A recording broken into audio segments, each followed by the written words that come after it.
Quer saber como a lei e os evangelhos revelam Jesus? Quer entender como o Antigo Testamento e o Novo Testamento se relacionam? Então fique ligado, pois esse é o tema da aula de hoje. A paz do Senhor Jesus. Na aula de hoje estudaremos a relação entre o Pentateuco e a mensagem de Cristo, e veremos que a lei não salva, mas esboça o plano da redenção em Cristo, confirmado nos evangelhos. Inicialmente, importante destacar que a figura central no Antigo Testamento, embora não mencionada pelo nome, é Jesus Cristo.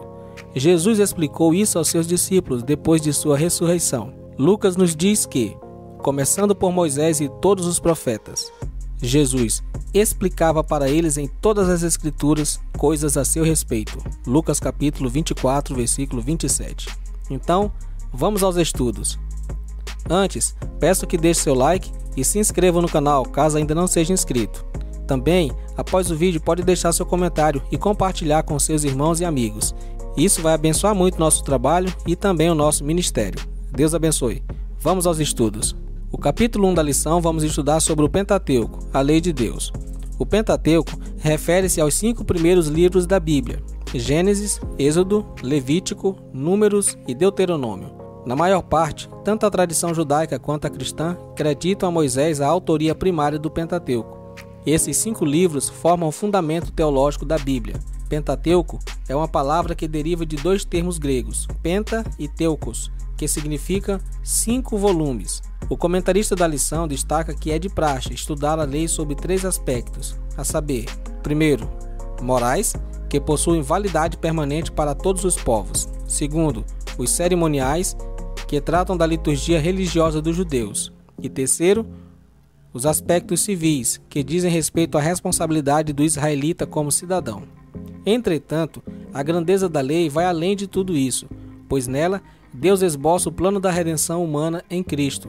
Para mostrar como isso se deu, vejamos agora exemplos de algumas maneiras que a lei aponta para Jesus. Primeiro, a lei nos mostra nossa necessidade de Jesus. O Pentateuco e todo o Antigo Testamento faz isso colocando diante de nós a lei de Deus, resumida nos 10 mandamentos. Assim como olhar no espelho permite que você veja a sujeira em seu rosto, a lei de Deus nos permite ver nosso pecado. O apóstolo Paulo escreveu, em Romanos capítulo 3, versículo 20, pela lei vem o conhecimento do pecado. Uma vez que você veja o seu pecado e a necessidade de um Salvador, você deve olhar para Jesus, como aquele que morreu para pagar a penalidade pelo seu pecado. Paulo escreveu em Gálatas capítulo 3, versículo 24, assim, a lei foi o nosso tutor até Cristo, para que fôssemos justificados pela fé. Segundo, a lei aponta para Jesus em suas profecias messiânicas. Por exemplo, Isaías capítulo 53, versículos 5 a 6, escrito 700 anos antes de Jesus nascer, predisse: mas ele foi transpassado por causa das nossas transgressões, foi esmagado por causa de nossas iniquidades. O castigo que nos trouxe a paz estava sobre ele, e pelas suas pisaduras fomos curados. Todos nós, tal qual ovelhas, nos desviamos, cada um de nós se voltou para o seu próprio caminho, e o Senhor fez cair sobre ele a iniquidade de todos nós. Os céticos afirmam que as profecias poderiam ter sido escritas após o ministério terreno de Jesus, mas isso é um engano. A Septuaginta, a tradução grega do Antigo Testamento hebraico, foi concluída em algum momento entre 200 e 150 anos antes de Cristo. Isso significa que houve pelo menos um intervalo de 200 anos entre o momento em que as profecias foram registradas e seu cumprimento em Cristo. Terceiro, muitos temas do Antigo Testamento prenunciam Jesus e sua obra. Por exemplo, o Cordeiro Pascal retrata Jesus, o Cordeiro de Deus que tira o pecado do mundo. O templo em Jerusalém era apenas um tipo de Jesus, nosso verdadeiro templo. Os sacerdotes e os sacrifícios que eles ofereciam prefiguravam Jesus, que é o nosso grande sumo sacerdote e o sacrifício final pelo pecado. O Êxodo, a libertação dos israelitas da escravidão aos egípcios, é apenas um antigozo de Jesus, nos libertando da escravidão do pecado e da morte. Referindo-se às Escrituras do Antigo Testamento, Jesus disse: são eles que testificam de mim. Se você acreditasse em Moisés, que escreveu os primeiros 5 livros do Antigo Testamento, acreditaria em mim, porque ele escreveu a meu respeito. João capítulo 5, versículo 39. As Escrituras, Antigo e Novo Testamento, falam uma só voz. Eles falam de Jesus. Benjamin Warfield, o velho teólogo de Princeton, Comparou o Antigo Testamento a uma sala ricamente imobiliada, mas mal iluminada. No Novo Testamento, nada é acrescentado, a não ser a luz. Vamos estudar agora o capítulo 2 da lição, os Evangelhos, a mensagem de Cristo. Peço novamente, não esqueça de deixar seu like no vídeo e dar aquela ajuda ao nosso canal. Vamos aos estudos. O Evangelho verdadeiramente é a boa nova. O poder do Evangelho influenciou comunidades, culturas e nações ao longo da história. Se você está procurando um ensino sólido sobre conceitos bíblicos como o Evangelho, Romanos é um ótimo lugar para começar. Em sua introdução, Paulo oferece uma mensagem condensada do Evangelho que vale a pena estudar. Vamos entender agora o quem e o que do Evangelho. O quem do Evangelho.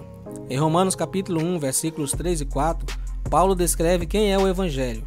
Trata-se de Jesus, que é tanto filho de Davi quanto filho de Deus. Jesus Cristo é o Filho de Deus no sentido de que ele é eternamente gerado pelo Pai. O credo de Nicéia, no século IV d.C., definiu Cristo como o único Filho de Deus, gerado do Pai antes de todas as eras, Deus de Deus, luz da luz, Deus verdadeiro de Deus verdadeiro, gerado, não feito, da mesma essência que o Pai. Em termos simples, o Filho é uma pessoa distinta do Pai. Eles não são apenas formas diferentes da mesma pessoa, mas compartilham a mesma natureza, a natureza de Deus. O Filho de Deus, entre aspas, também significava o Messias de Israel, o rei ungido de Deus para o fim dos tempos sobre o seu povo.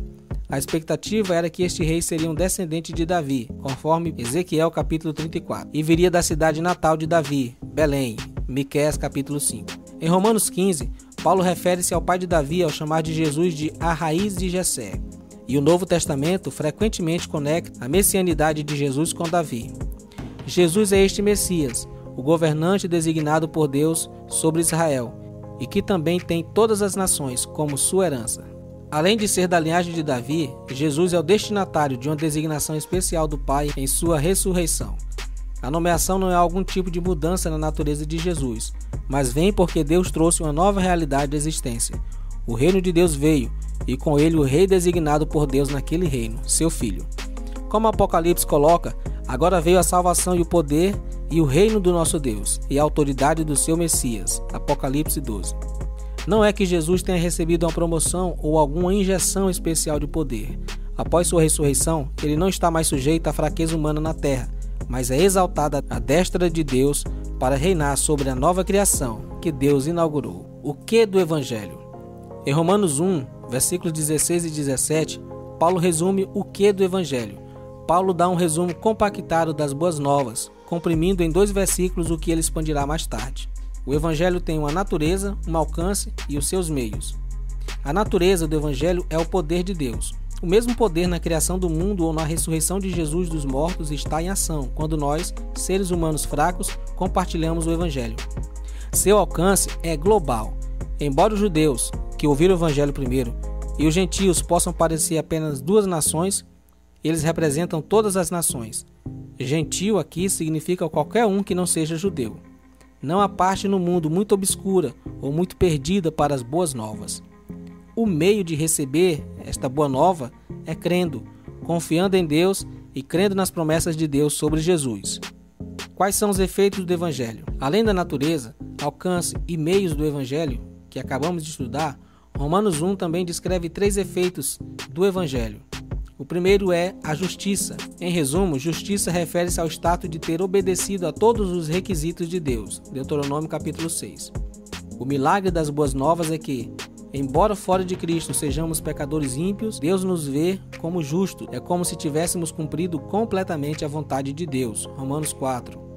A raiz da palavra para justiça é a mesma do verbo justificar. Deus já nos deu esse status justificado. O segundo efeito é a salvação. Embora na teologia e na linguagem cristã comum, salvação seja um termo bastante geral, Paulo geralmente o significa em um sentido mais específico. Ele normalmente quer dizer com isso não o que Deus fez por nós, mas o que Deus fará. As próximas 2 referências à palavra da carta vêm em Romanos capítulo 5, onde Paulo diz que seremos salvos da ira de Deus. A salvação na Bíblia é a salvação de algo. E quando apreciamos que está sendo salvo da justa ira de Deus contra nós, vemos o quão maravilhoso ele é. O efeito final do Evangelho é a confiança. Isso vem desse conhecimento de que Deus nos salvará no final do julgamento vindouro. Nós não temos motivos para nos envergonharmos.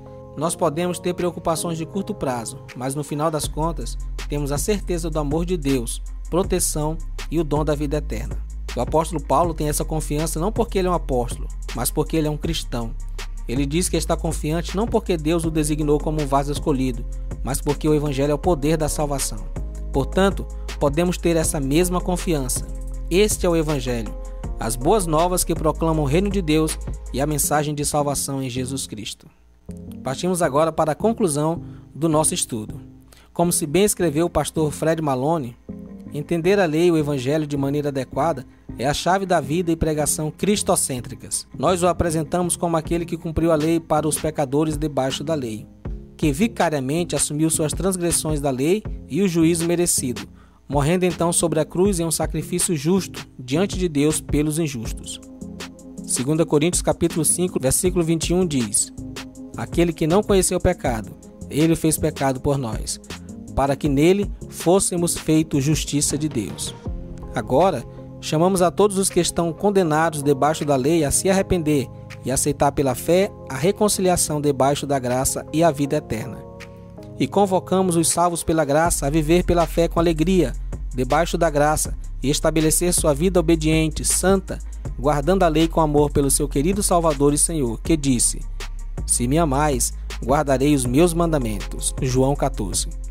Este é o remédio para o evangelismo superficial, santificação superficial, membros de igreja sem conversão, misticismo desenfreado e desorientado, sem disciplina eclesiástica.